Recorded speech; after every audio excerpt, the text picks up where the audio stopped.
This week I'm gonna be replying to Noah, and this week we were talking about how the United States and their meddling in affairs that were not the United States, such as Puerto Rico and Cuba and Panama, how those countries turned out.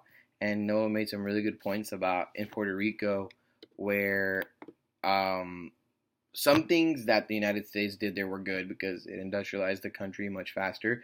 And he pointed out about the Foraker Act that unfortunately a lot of power being stripped from Puerto Rican people and representation matters. He pointed out.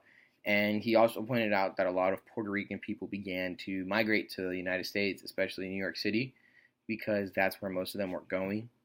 And he noted that they were very tight knit and they supported each other by becoming by coming together financially, but they also had local gangs to protect themselves from prejudiced behavior.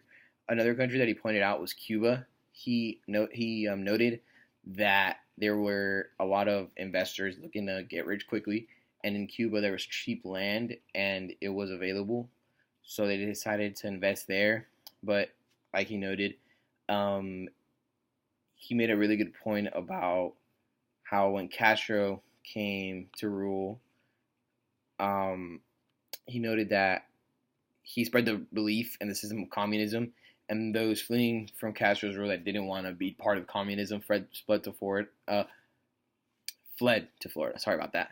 And were welcomed by the U.S., eventually forming a huge population in Miami, which till this day there's a huge Cuban population in Miami. And then he noted Panama, which was one of the main countries that the United States wanted to invest in because of the now known Panama Canal.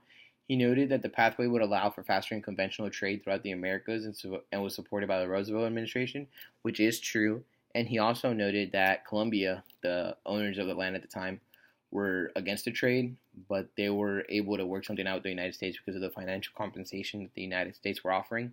And then he finally noted about the Dominican Republic and where General Trujillo's regime governed the country with corruption, and that even after the United States were able to stop Trujillo's rule, they were immediately replaced with someone of the same cabinet. So it was a continuous cycle. So all in all, Noah did a really good job of noting the most important factors of this week, and he made it very clear what were the most important ones as well.